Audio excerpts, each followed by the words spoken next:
Nosotros vivimos en espacios de la realidad. Es decir, lo que vemos es solo una parte de lo que es. No cabe duda que la vida tiene partes feas y partes muy duras. Y negarlas es negar la realidad.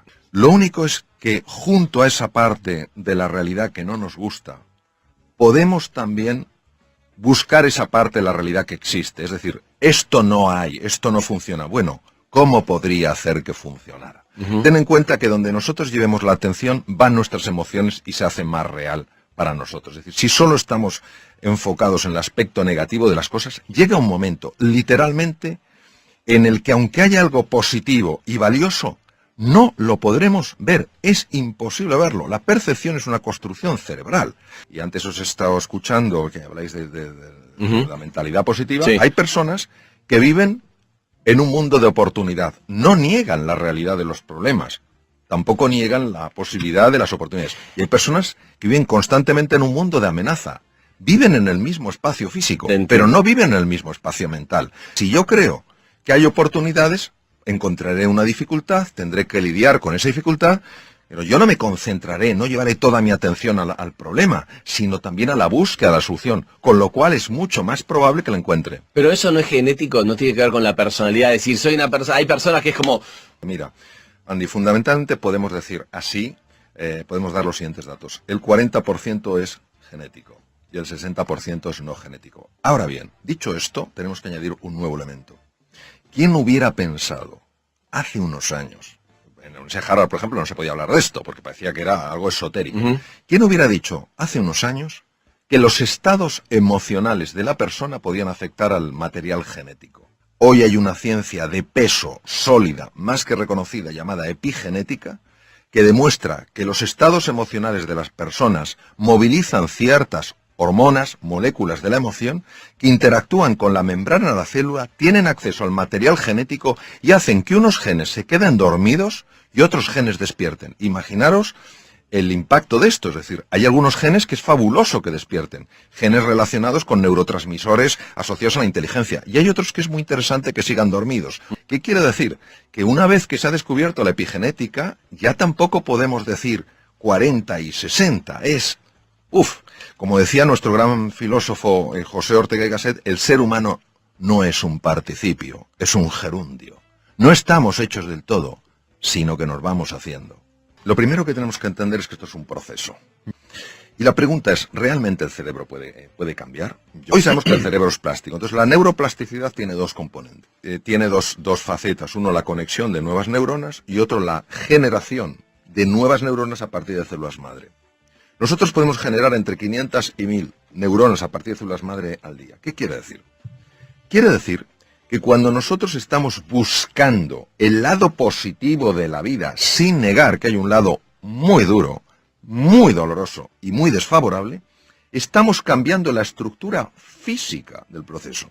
Entonces, ten en cuenta que las células madre tienen que viajar 1 milímetro hasta el hipocampo, y ahí, en 21 días, se han convertido en nuevas neuronas. Estas nuevas neuronas de la memoria y el aprendizaje reestructuran toda nuestra personalidad, porque tienen conexiones a la corteza cerebral. ¿Qué quiere decir? Que en el fondo estamos reinventando nuestro cerebro. Y va pasando el tiempo. Y si nos mantenemos, si seguimos con nuestras caídas, con nuestras desesperanzas, diciendo, esto es una tontería, pero volviéndolo a tomar, llega un momento en el que el cerebro realmente, físicamente cambia, y de manera natural empiezas a ver con especial facilidad aquello de la vida que sí está bien.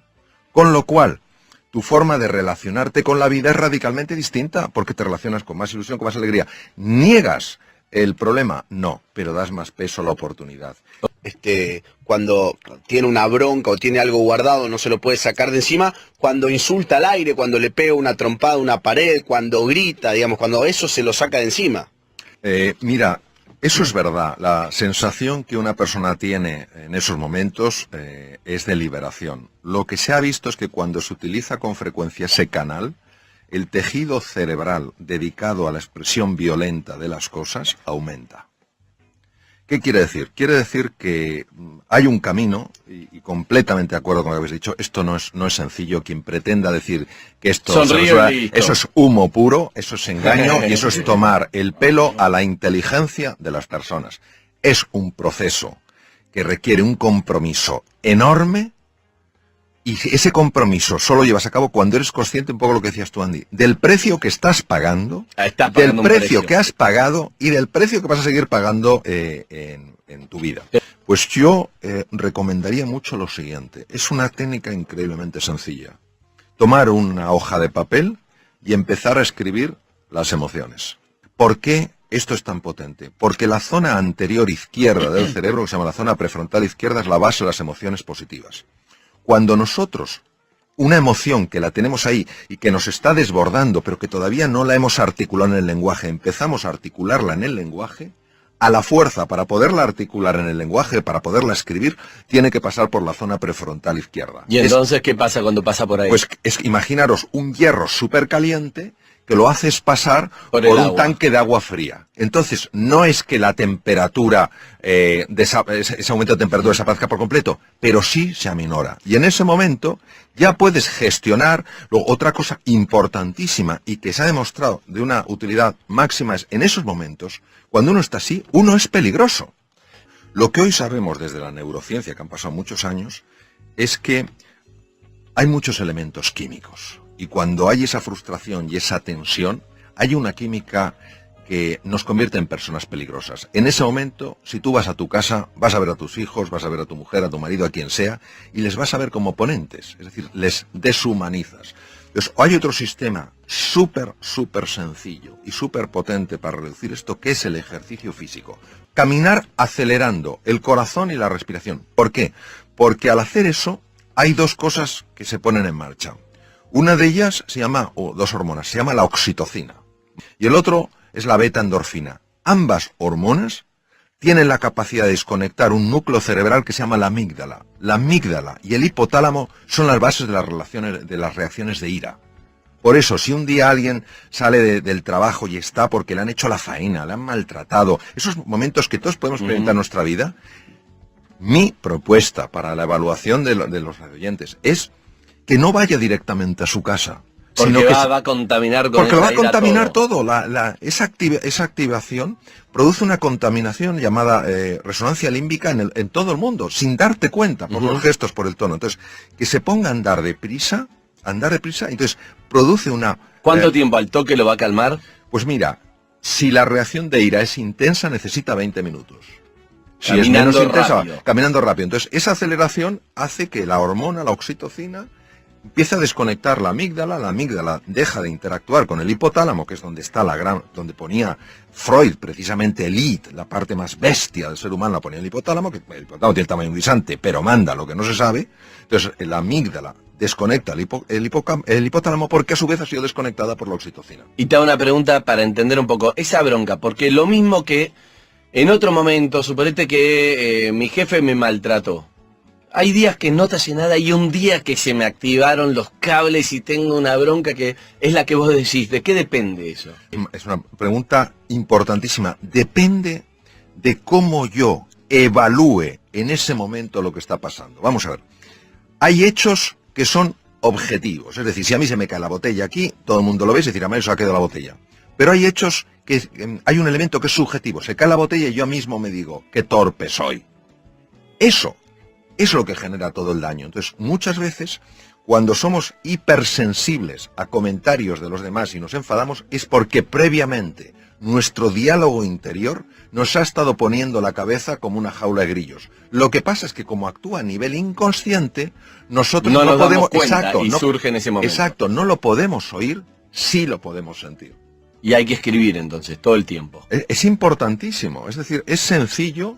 Y aquí la prueba del algodón, como decimos en España, la prueba de eso es que se pruebe. Que Ahora, se prueben. Que se pruebe. Y empiezas A ver si el doctor es un vendehumo o no. Exacto, Que lo exacto. haga. Ahora, hay que hacerlo dándole una oportunidad al ejercicio. Okay. Es decir, hay que hacerlo en serio. No escribo 3 garabatos, esto no funciona. Okay. No, porque hay que tener en cuenta que la venganza, y voy a decirlo en sentido metafórico, es muy dulce. Okay. Y es muy atractivo decir, este se va a enterar. Bueno, que sepamos que cuando alguien nos hace una faena en el coche, y tenemos toda razón para enfadarnos, a quien le sube la tensión arterial es a mí. Al que se le altera el sistema inmunológico es a mí. Es decir, es una forma, no digo de egoísmo, sino de sano cuidado de uno mismo. Se trata de conocerse, para comprenderse y comprenderse para superarse. Vamos a ver. Hay veces en la vida en las que a nivel personal o profesional, con pequeños cambios vamos tirando. Eso no es reinventarse. Ok. Pero hay veces que a nivel profesional o personal tenemos que hacer cambios radicales, transformaciones profundas.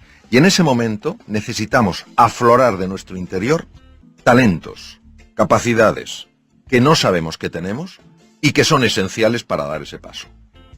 Es en medio de la noche, cruzando el desierto, saliendo plenamente de la zona de confort, de nuestra zona conocida, de nuestro status quo, cuando descubrimos verdaderamente la realidad de quiénes somos.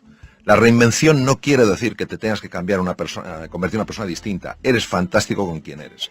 La reinvención es una invitación para que tu forma de ser y de estar en el mundo pueda traerte de la vida mucho más de eso que a ti te ilusiona. ¿Y cómo conozco qué herramientas tengo que no sé que las tengo?